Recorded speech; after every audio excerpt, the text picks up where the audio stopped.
¿Qué tal, amigos? Este es el tercer capítulo de Nada es 100% verdad. Es un gusto estar de nuevo con ustedes y poder llevarles mucho contenido para que puedan ayudarse, puedan encontrar nuevas respuestas. Y bueno, el día de hoy vamos a estar con un caso de igual importancia, esta vez hablando un poco sobre los niños, así que vamos con la característica.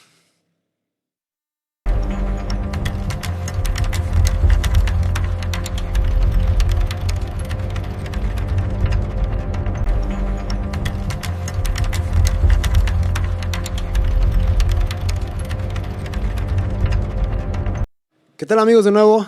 Ahora sí vamos a comenzar con el tercer episodio. El día de hoy tengo una invitada de lujo. Ella es Marina Cabrera, psicóloga con experiencia en trabajo con niños, comunicación y desarrollo emocional. Su enfoque se centra en cómo el entorno familiar, las rutinas y la forma en la que hablamos influyen directamente en lo que los niños sienten y expresan. Tiene una maestría en neuropsicología infantil, también hace teatro, terapia del lenguaje y desarrollo de habilidades sociales en niños y jóvenes. Marina, bienvenida. Un gusto, es un gusto estar aquí, me encantan el hecho de poder participar acá y el caso que vamos a tratar hoy es bien interesante. Eso es verdad, así que vamos, sin más que decir, vamos con el caso. Te presentamos el caso.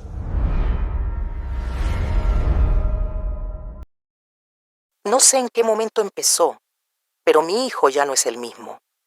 Tiene 7 años y se pone nervioso por todo. Si tiene tarea se angustia. Si algo no le sale, llora. Si se equivoca, se frustra muchísimo. A veces me dice, mamá, no quiero hacerlo mal. Y eso me parte, porque no sé de dónde salió ese miedo. En la casa tratamos de hacer todo bien, que cumpla con sus cosas, que aprenda, que sea responsable. Pero ahora siento que cualquier cosa lo sobrepasa. Y lo que más me preocupa es que ya no disfruta. Como si todo el tiempo estuviera preocupado por hacerlo perfecto y yo solo quiero ayudarlo, pero no sé cómo. Bueno, volvemos y habiendo escuchado el caso, hay muchas cosas por hablar.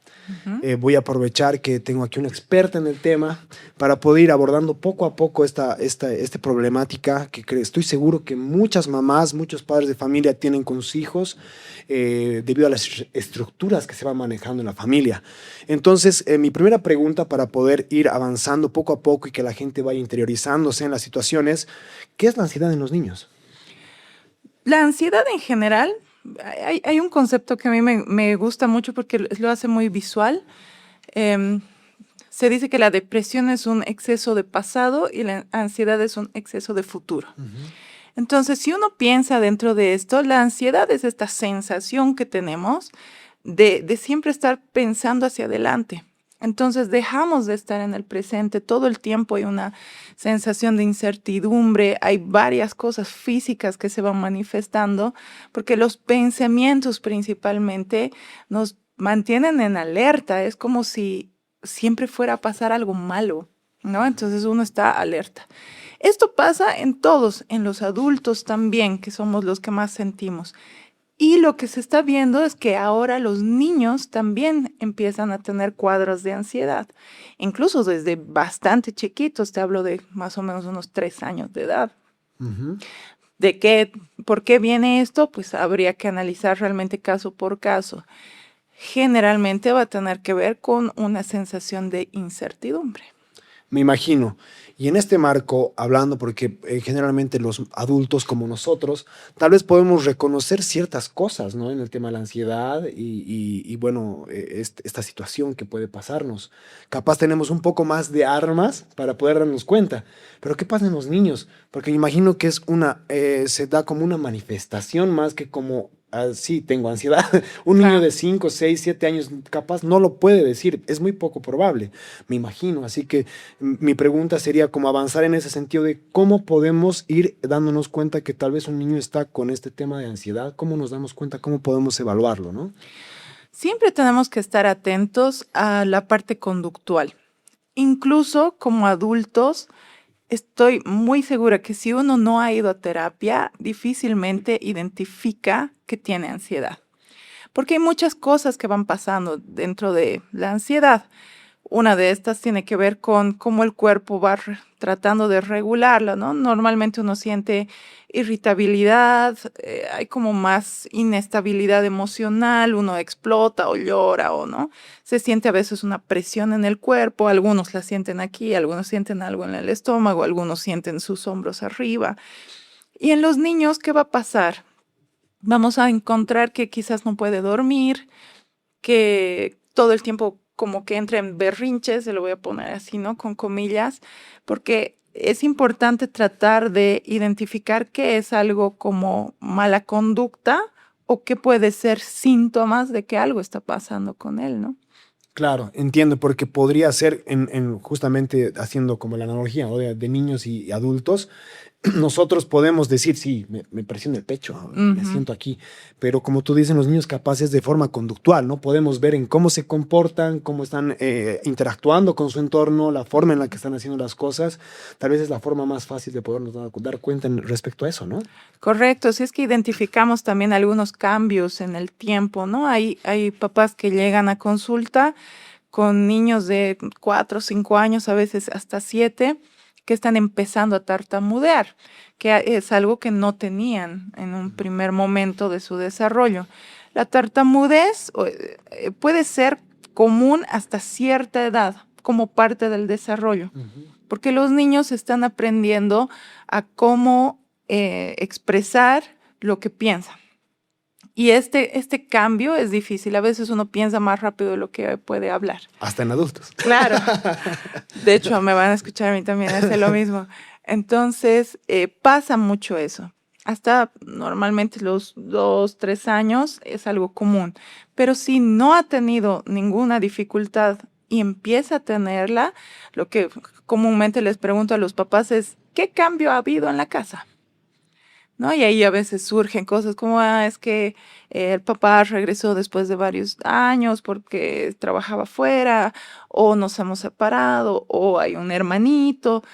Son cosas que son nuevas en la vida de los niños, ¿no? Claro, y es ahí donde quiero ir como segunda parte de analizando este caso de este niño de 7 años, donde me pregunto, y bueno, seguramente mucha gente podrá tener esta pregunta, es, generalmente los padres, obviamente queremos lo mejor para nuestros hijos, es lo natural pensar eso, y a veces ejercemos tal vez cierta presión extra en ellos, tal vez como un reflejo, como una proyección, como muchas cosas que seguramente en otra ocasión podremos hablar, pero ¿cómo esto puede afectar?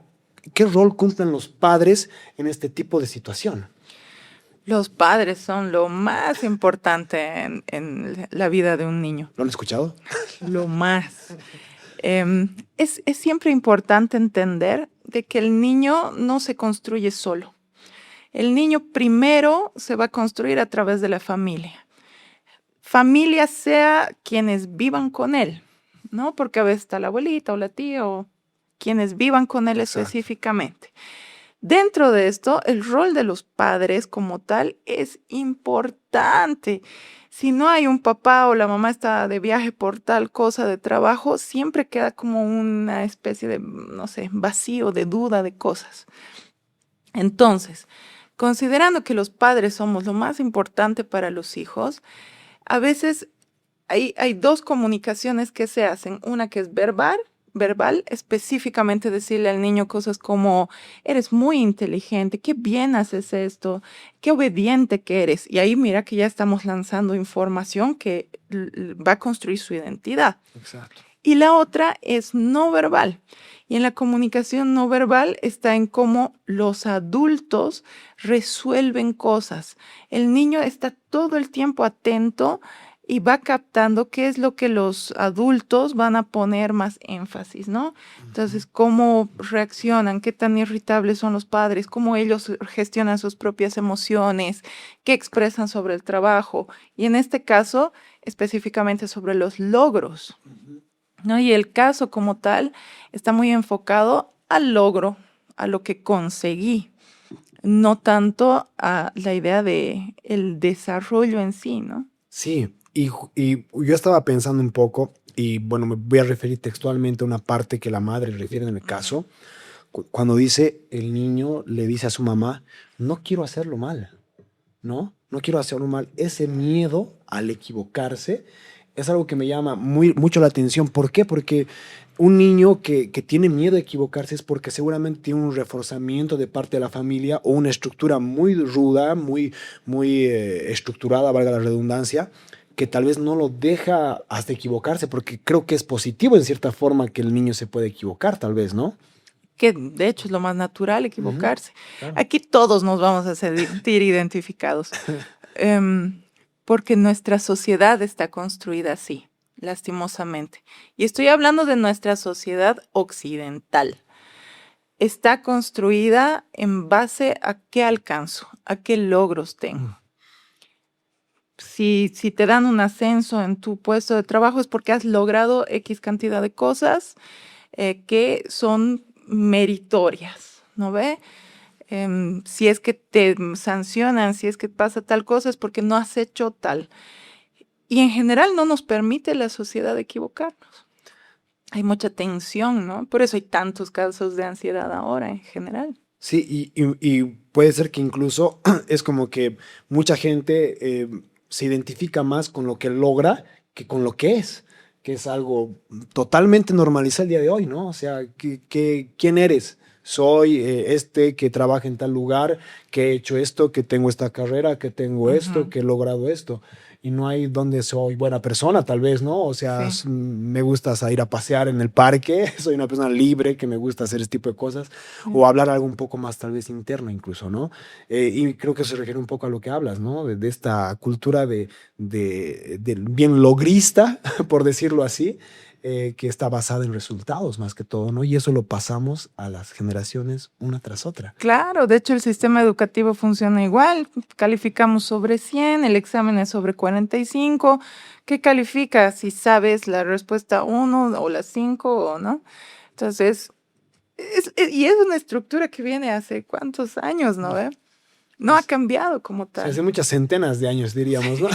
Capaz hemos iniciado desde que se ha vuelto, tal vez podemos hablar desde la industrialización, ¿no? Que se ha vuelto todo en base a procesos, que Sí, quién alcanza más rápido lo que se puede, lo que se espera, etcétera, ¿no? Es sí, tal vez sí. por ahí.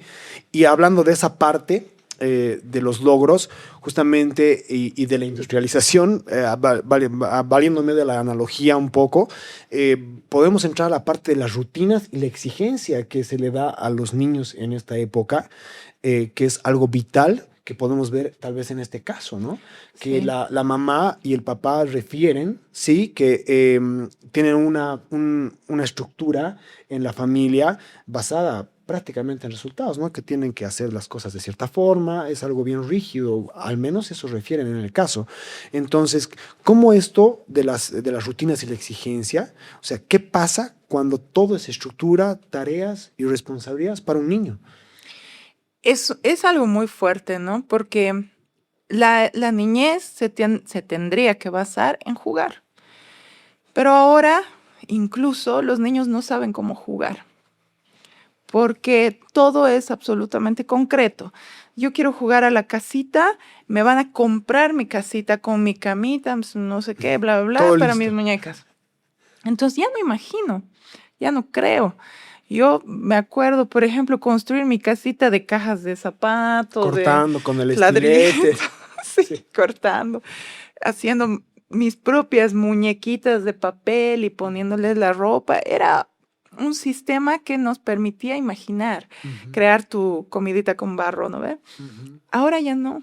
Está todo tan concreto que el niño, uno, no tiene capacidad para imaginar cosas, por lo tanto va a tener dificultades de resolución de conflictos. Por otro lado, sus niveles de lenguaje y de posibilidades de expresión están bajando porque los padres ya no interactúan con los hijos. Interactúan. Una de los Sí, grandes cambios que ha habido en esta época, ¿no? correcto. La mayoría de los niños está con dificultades en lenguaje, tienen retraso de lenguaje hasta como los 3, 4 años, que recién están empezando a hablar porque nadie habla con ellos, Mm. nadie interactúa con ellos. Es fácil ponerles ¿Sabes qué? Hasta me acuerdo de esta película de Cable Guy, que hablaba de que su madre le dejaba con la niñera y la niñera era la tele. Y el tipo se sabía todos los programas. Esta es la nueva niñera. Sí, Y es una niñera súper facilita porque yo se la pongo y listo. Se quedó mudo, se quedó quieto y deja de molestarme. claro. Porque al final esa es la razón por la que los papás hacen esto. Los padres ahora están con mayores dificultades de gestionar sus propias emociones. Entonces les cuesta gestionar la de sus niños, ¿no? ¿Y qué pasa con el tema de las estructuras? En la del caso que estamos hablando hoy es muy rígida. ¿Es bueno tener estructura? Sí. Las estructuras en realidad a los niños les va a dar estabilidad. Si el niño tiene, no un horario fijo, pero tiene una estructura como tal. Por ejemplo, me levanto siempre más o menos en esta hora y la rutina es básicamente igual. Me levanto, me aseo, me cambio, desayuno, voy al cole. Me recogen, almuerzo, no sé, descanso, tareas, recién veo tele. Digamos que es más o menos así la rutina. No tiene un horario específico, ¿no? Como no a las 3 tienes no sé qué. Si te pasas de las 3 ya, ¿no? Tus tareas solamente puedes hacer de 3 a 5. Si no, no. Si es tan rígido, va a causar mayor angustia en realidad, porque uno tiene miedo a fallar. Pero no es solamente fallar yo, es fallarle al otro. Y creo que eso es lo más fuerte, ¿no? Los niños siempre quieren ser obedientes con sus papás. Porque parecería que los niños están como que validándose a través de cumplir esas expectativas que los padres tienen de ellos, ¿no? Claro. Es como que yo valgo para mi papá, depende de lo que logre conseguir o depende de lo que él me diga que es bueno o que es positivo, ¿no? De lo que me ordene hacer en cierta forma, ¿no? Entre comillas. Y eso me lleva a un lugar como que hay señales de alerta, ¿no? Como en este caso, volviendo, es que la madre igual dice, ya no disfruta. Ya no disfruta de las cosas, de las actividades, porque sufre una presión seguramente bastante fuerte el niño, en la cual está queriendo cumplir expectativas que definitivamente no son de él, Claro. sino son de los padres, y que él está como que obligado a cumplirlas para recibir esa aprobación, ¿no? Entonces, ¿cómo podemos manejar estas señales de alerta y cómo podemos darnos cuenta?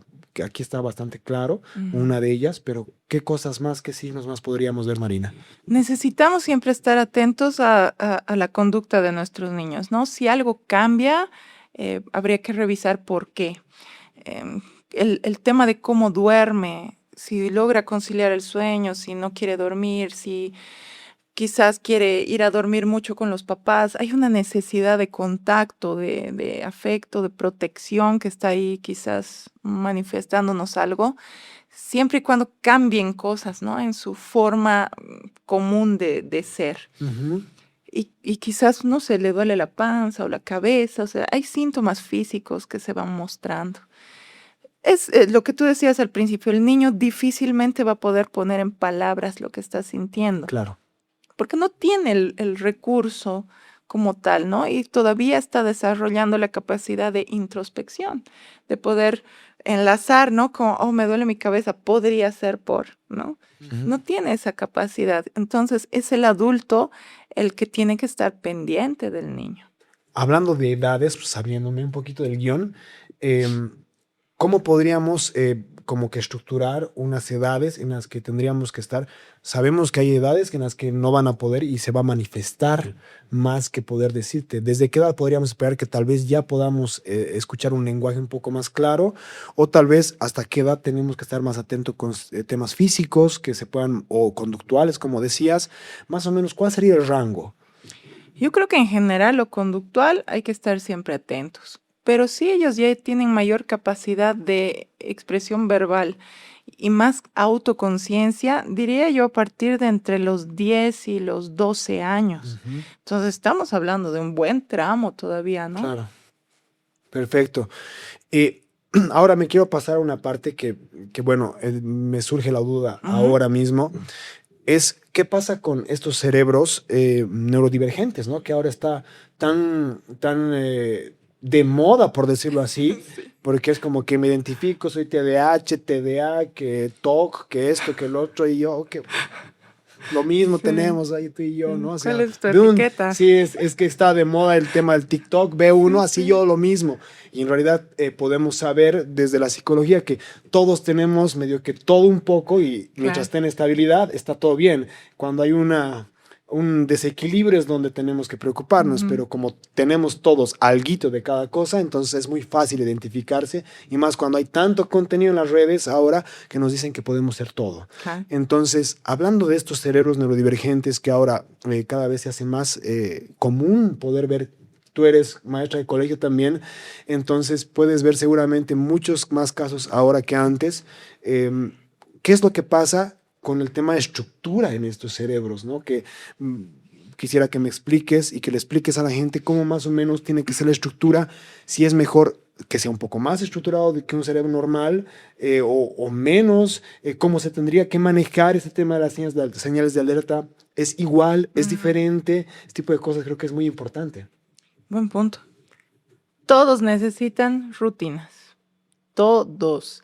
Desde bebés hasta viejos. Todos necesitamos rutinas.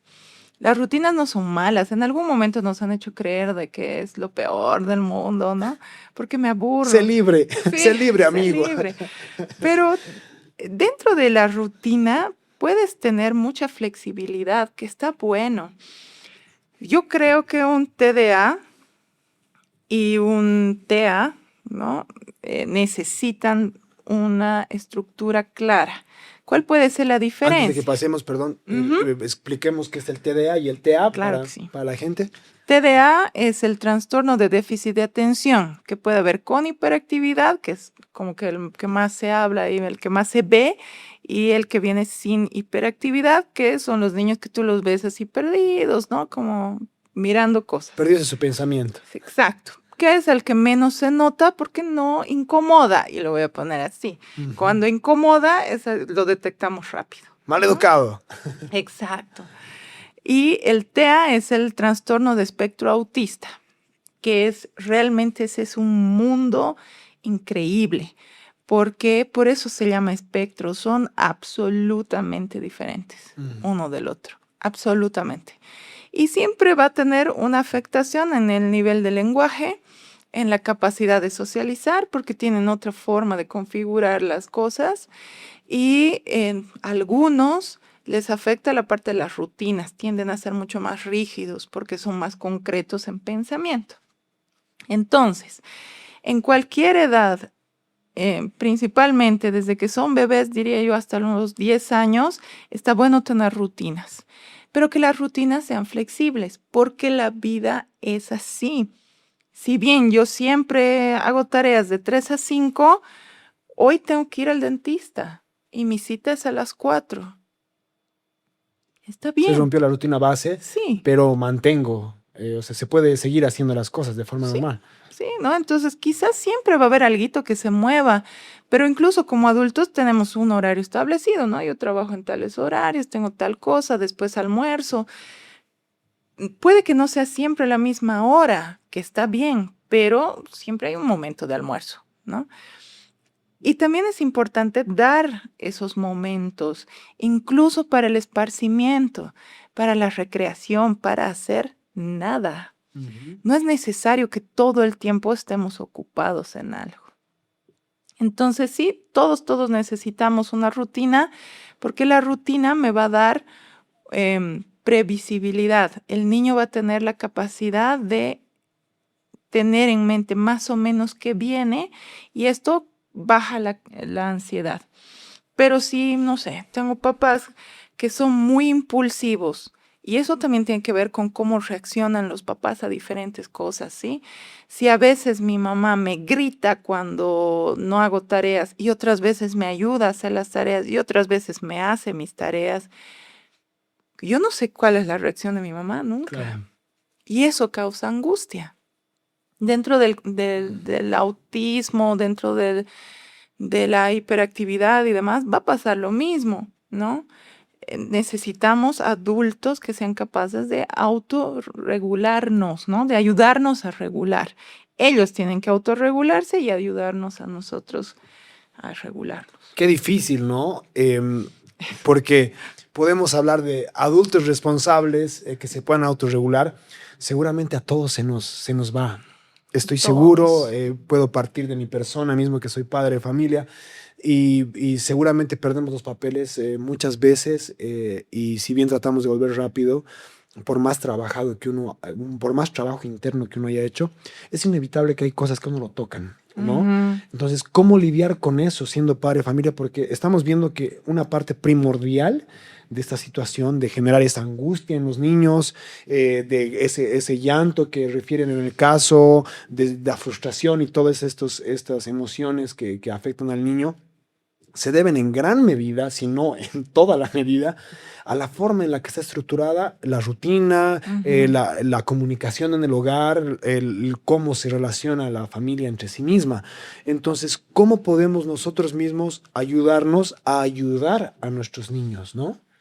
Hay un actor mexicano que se llama Odín Dupeirón, y lo voy a citar, Ya. y él dice, hagan terapia. Y él menciona, ¿no? Para mí, la terapia debería estar en la canasta básica. Huevos, leche, terapia, ¿no? Y es muy cierto. Creo yo que la única forma de poder nosotros autorregularnos es teniendo más capacidad de introspección. Necesito sentir estas cosas. Las emociones, todas las emociones, son buenas porque nos ayudan a regular y a responder ante algo que está pasando, ¿sí? Vamos a hablar un cachito de emociones. Entonces, tomamos las 4 principales, que son alegría, miedo, tristeza y enojo.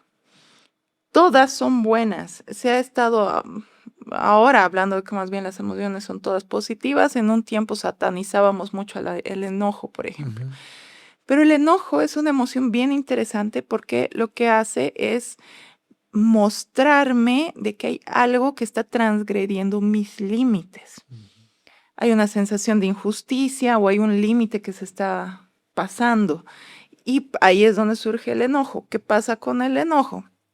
Fisiológicamente es una subida de adrenalina que genera que toda la sangre de mi cuerpo venga a la parte superior, por eso nos ponemos rojos de ira, las manos se ponen como puños, uno crece, como han visto perros y gatos enojarse y hacen esto exactamente igual. La respiración cambia, la mirada se enfoca, porque estamos listos a la pelea. ¿Por qué? Porque somos seres que hemos ido evolucionando, pero nuestra base biológica Instintivo, es ¿no? la misma. Exacto. Reaccionamos en emociones básicamente como cualquier otro animalito. Y en un primer momento eso nos ha servido para cuidarnos del entorno donde estábamos. El cerebro funciona mucho así. De hecho, es algo que a mí me gusta mucho ver dentro de las neurociencias, de que, claro, nuestro cerebro lo que hace es conectar una experiencia con una sensación. Y si yo repito esta experiencia, ya, ok, más o menos sé qué va a pasar. Algo que pasa con algún accidente, por ejemplo, ¿no? Cuenta Daniel Goleman en su libro una experiencia de una mujer que iba en la carretera y quería pasar a un camión, y en lo que está haciendo cierta movida viene un auto que se cruza y se choca y ella logra volver, pero le genera tanto miedo que le costó volver a manejar, porque cualquier cosa similar, ¿no?, a tener que volver a hacer esta movida ya le generaba angustia. ¿Por qué pasa esto? Porque el cerebro asocia por supervivencia. Claro. Entonces las emociones funcionan de la misma manera. Si mi mamá me grita a veces, pero a veces no sé qué va a pasar, entonces casi que en cada situación similar la reacción va a ser la misma. Es una incertidumbre, ¿no? ¿No? Y mi cuerpo directamente reacciona. Entender todo esto creo que es clave, porque así por un lado como adultos dejamos de sentirnos culpables también. Entender de que es parte de mi biología, que así funcionan las emociones. Lo que necesito entender es qué activa esa emoción y cómo regularla. Entonces empiezo como a identificar estas características, ¿no? Estoy empezando a enojarme porque siento, ¿no? Tensión aquí, o mi cara se ha puesto más dura, me estoy enojando. ¿Qué me está enojando? Que no está haciendo, le he dicho ya 3 veces, ¿no? Entonces ya está empezando a subir. ¿Cuántas veces le voy a decir? Y aquí hay un tip como papás. No les digan 3 veces, porque uno va a empezar a escalar. ¿Cómo evito decirle 3 veces? Le puedo decir una primera, pero a la segunda tiene que haber una acción. Entonces, qué sé yo, le dije, trae tus zapatos. No lo hace. Voy, agarro al niño y con mucho amor y tranquilidad, lo agarro y le digo, trae tus zapatos. Lo llevo a los zapatos y lo vuelvo a poner donde quiero que vaya. Necesita haber una acción. Una conducción. Exacto. Creo que como adultos y educadores necesitamos entender que acompañamos a unos seres humanos que no tienen ni idea, no saben nada, no saben normas sociales, no saben hablar, no saben caminar, no saben nada. Entonces necesito acompañar a este ser en este proceso, ¿no? Es muy ilustrativo y buenísima toda la data que nos das, que le das a la gente para que puedan tomar acción sobre ciertas cosas para no tener que llegar a esa escalada, ¿no? Que es tan común, pero tan común como que, ¿por qué no me hace caso mi hijo?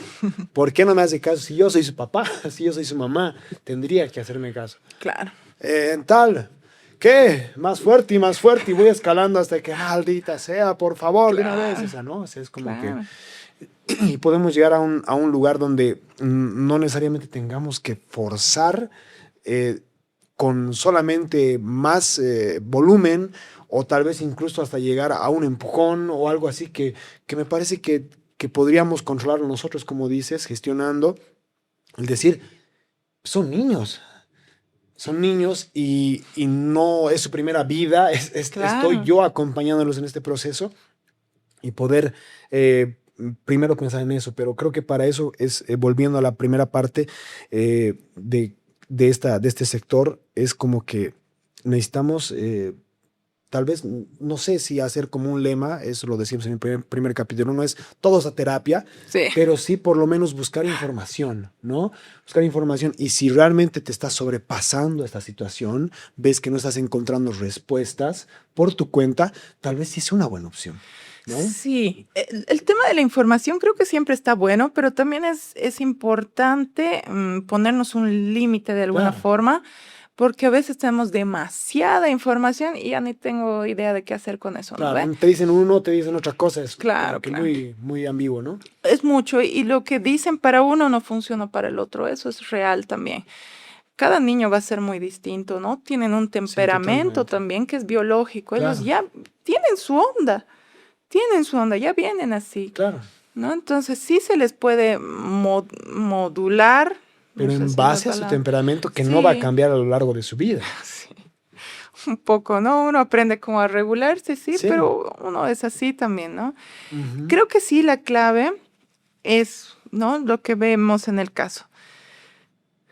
Tener cierta flexibilidad, sí tener rutinas, pero flexibles, porque la vida no puede ser rígida nunca, pero tampoco me puedo ir al extremo de no poner límites nunca y tener como, no, pero él hace cuando quiere.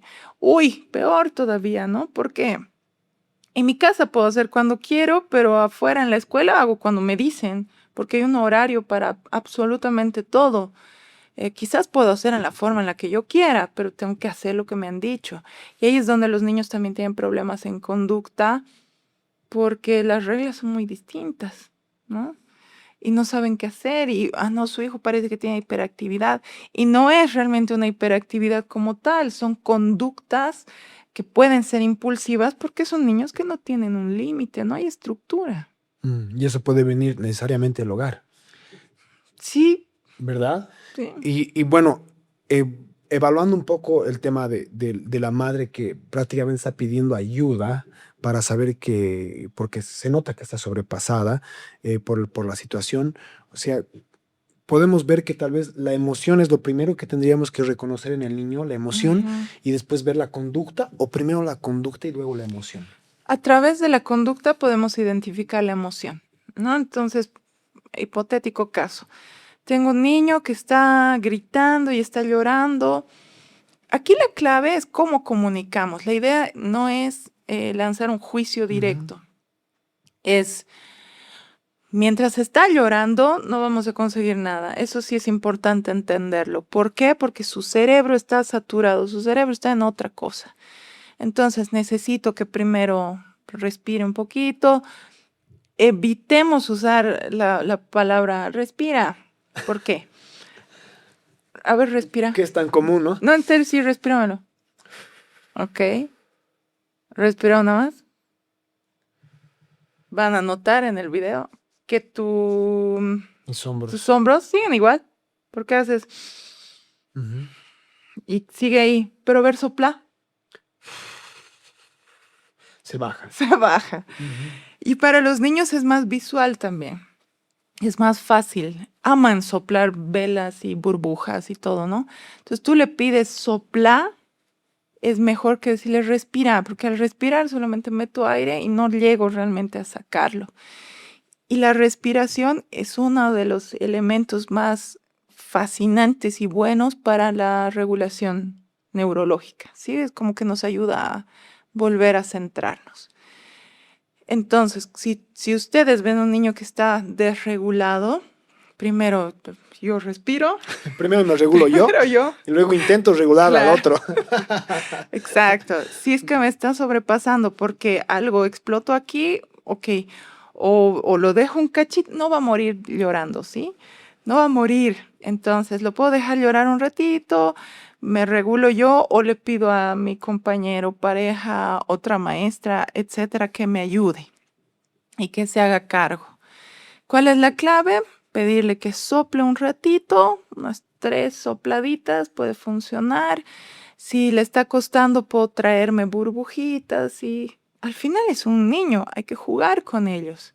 Entonces, sopla un ratito. Y recién viene la parte de educación emocional. Te he visto llorar, ¿no? Entonces, no, ¿estás llorando porque estás enojado? No. Te he visto llorar. Yo te he pedido que vayas a traer tu cuaderno para hacer tareas. Has empezado a levantar la voz y has terminado gritando y has empezado a llorar. ¿Estás molesto? Lanzo la pregunta. Para que el niño tenga un poquito la capacidad de interiorizar un poquito, esto puede ser molestia. Quizás te dicen, no, ya, podría ser que estás frustrado o quizás triste por algo o que crees, ¿no? Que pudo pasar. Poder encontrar, ¿no? Sí. Que él mismo pueda en cierta forma verbalizar qué es lo que siente, que pueda entenderlo en primera instancia tal vez. Exacto. No, entonces no le lanzamos un juicio directo, sino que intentamos señalar cosas. Y esto va a ser a través de la conducta. Lo que hacemos es describir lo que vemos y tratamos de ponerle un nombre. Y de hecho, un poco así funciona la terapia en general, ¿no ve? Voy describiendo qué me pasa y trato de verbalizar, ponerle un nombre. Perfecto. Bueno, creo que hemos analizado a profundidad muchas de las cosas que pueden ocurrir cuando uno está educando a un hijo, ¿no? Creo que en el caso podemos ver, si bien es corto el caso, cosas bastante puntuales, hemos podido como que ampliar un poco para que la gente pueda escuchar qué es lo que hay un trasfondo muy grande dentro de esta situación, de que un niño puede estar pasando por este tipo de emociones y puede estar teniendo este tipo de conductas, ¿no? Que tal vez antes no las tenía, pueden escalar, pueden deberse a un momento clave que haya sucedido, qué sé yo, como decías al principio, que haya un rompimiento del hogar, haya un cambio en las normas, en los integrantes, qué sé yo, en miles de cosas pueden pasar. A lo que tenemos que estar atentos tal vez es a justamente esa conducta que ha cambiado, cómo se ha ido moviendo para poder en base a eso tomar ciertas decisiones y también pasando al siguiente nivel, saber autorregularnos, primero nosotros para poder ayudar al niño en ayudarlo a regularse también, a verbalizar, porque él no tiene esas herramientas de fábrica, Claro. no nacen con las herramientas. Yo siempre bueno, trato de internalizar en cabeza cuando estoy con mi hijo de que, bueno, yo tengo 37 años y no puedo del todo manejar mis emociones 100% y decir, bueno, ahora me calmo y me calmo, no. No, claro. Entonces, yo a los 37 años no puedo hacerlo. ¿Cómo puedo esperar que mi hijo de 9 años pueda hacerlo solo? Claro. Entonces, yo tengo que acompañar. Y esa es la responsabilidad que asumimos todos en esta etapa de padres para poder guiarlos, ¿no? Y no decir está portándose mal o porque realmente no pueden hacerlo tal vez de otra forma, no encuentran otra forma de manifestar lo que les está pasando, ¿no? Correcto. No, los niños no tienen las herramientas todavía. Y de hecho hay muchos adultos que no tenemos herramientas hasta que las vamos trabajando. Exacto. La edad no nos da, sino un poco las experiencias, realmente el trabajo interno. Algo que es bien interesante también dentro del caso es que la mamá lanza frases como en casa queremos hacer todo Bien. todo bien. Primera frase que es muy importante, ¿no? Queremos hacer todo bien. Ahí yo lanzaría un poco de dónde viene esto, ¿no? ¿Qué conflicto tiene la mamá o el papá? ¿De dónde viene esa ¿De estructura, dónde no? viene esa estructura? Siempre tendemos un poco a repetirla y a veces nos vamos al otro extremo, ¿no? Yo no quiero que mi hijo sí viva lo que yo he vivido y trato de sobrecompensar. Entonces, como a mí mi papá me castigaba, no le castigo nunca. Y tengo otra vez un niño desregulado. Entonces, es importante sanarnos nosotros como para que no tratemos de sanar a través de nuestros hijos. Sí, porque parecería que les enseñamos no a hacer bien las cosas, ¿no? Sino a no hacerlas mal. O sea, te enseño no a que lo hagas bien, sino a que hay un castigo si las haces mal. Entonces, como que se refuerza una parte que es la negativa, Sí, ¿no? claro. En vez de capaz poder potenciar la positiva. Ujú. Y entender de que todo el tiempo es ensayo y error, incluso nosotros de adultos. Hay muchas cosas que hemos ido aprendiendo equivocándonos, ¿no? ¿A quién no le han estafado alguna vez, por lo menos en una cosa, ¿no ve? Y después aprendes que eso no tiene que ser así. Y pasa lo mismo con los niños. Ellos, por ejemplo, han aprendido a caminar cayéndose un montón. Lo peor que pueden hacer es darle un andador. Por favor, no les den, porque ellos necesitan aprender a caer, hasta simbólicamente, porque uno tiene que aprender a levantarse, ¿no? Entonces, es así. Y si yo he tenido en los primeros 2 años de vida de mi hijo la paciencia de verlo equivocarse, de jugar, de meterse cosas a la boca, ¿por qué no las sigo manteniendo, no? Nos vamos olvidando. Sí, yo creo que también se va acabando, tal vez, por decirlo así, ¿no? Con el pasar del tiempo, tal vez el trance de la vida hace de que uno pierda ciertas habilidades, o capaz no que las pierda, sino que se van agotando en cierta forma, ¿no? O se va volviendo uno menos tolerante a ciertas cosas, por cualquier cosa también. Y es necesario hacer una introspección de vez en cuando para poder encontrar cierta fuercita extra y de verdad siempre entender y capaz enfatizar en esto de que son niños. Sí, sí. En esto que tú dices, por ejemplo, es muy frustrante para los papás. Es que ya le he dicho, porque hasta ahora no aprende. Es que ya le he dicho 10 veces y sigue dejando su mochila fuera de su lugar. Entonces ahí viene esto que tú dices, ¿no? Nos vamos volviendo intolerantes porque ya le he dicho. Claro. Pero si nos ponemos un poquito en nuestra propia vida, ¿cuántas veces no nos han dicho que hay que llegar puntual a tal lugar Sí. y seguimos llegando tarde, por Exacto. ejemplo? Sí. Y tenemos conductas, o sea, una para mencionar pero pueden ser 1000, ¿no? Claro. O sea que seguramente si hacemos un poquito solamente de memoria y de un mea culpa, Claro. seguramente vamos a encontrar muchas conductas que hasta el día de hoy tenemos y que no cumplimos ni hasta con nuestras propias reglas o lineamientos que tenemos para nosotros mismos, ¿no? Y nos fallamos a nosotros mismos, que seguramente es un tema muy amplio que poder recorrer también en algún momento, pero ahora que estamos hablando en la parte de educadores, de familia, de hijos, que es lo que nos ha pasado con este caso de la mamá, del niño de 7 años, pues pongámonos un poquito tal vez la mano al pecho y poder empezar a hacer el trabajo que cuesta mucho, es a veces muy frustrante, seguramente es un trabajo muy, muy complejo de ser papá.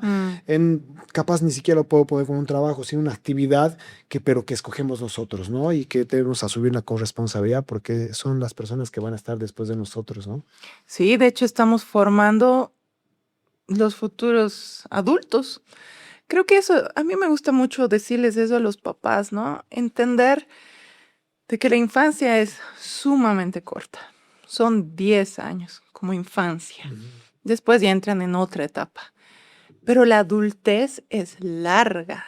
Entonces, tengo que entender como padre, como educador, que yo estoy formando un humano y necesito enseñarle o brindarle en realidad espacios de experiencia donde este niño o niña pueda aprender de qué es capaz, qué puede hacer y qué no puede hacer. Y está bueno porque no todos podemos todo.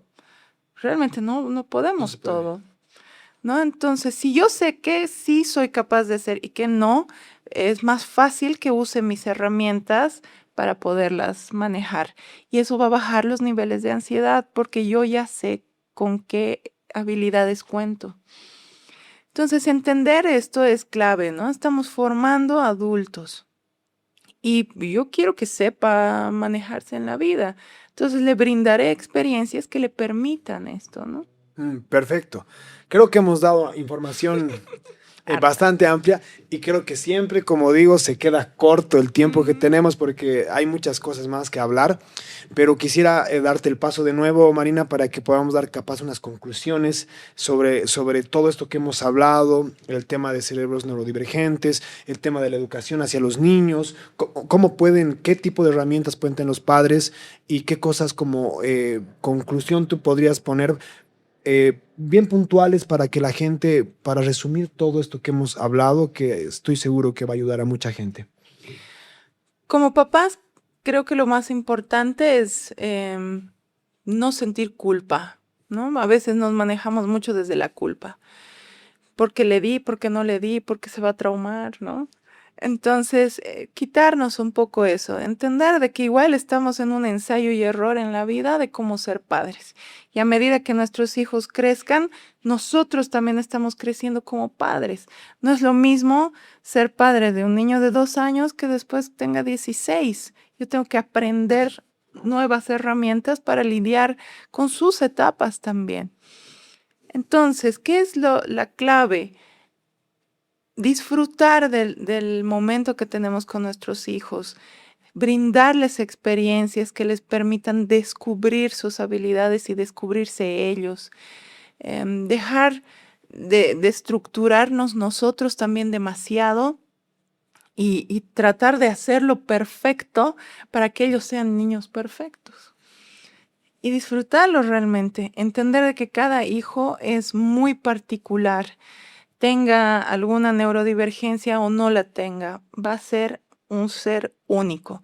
Entonces es necesario buscar ayuda si la necesitamos y también entender que tampoco lo podemos todo y no lo sabemos todo. Muchas gracias, Marina. Ha sido un capítulo que la verdad me gustó muchísimo. No se olviden que cada 2 semanas tenemos nuevo capítulo. Seguramente vamos a ir abordando muchas problemáticas respecto a muchos casos. Así que les agradezco de nuevo por su cariño. Todas las preguntas pueden dejarlas en el hilo de comentarios para poder ir respondiendo. Y bueno, nos vemos hasta pronto. Esta ha sido una de 100% verdad.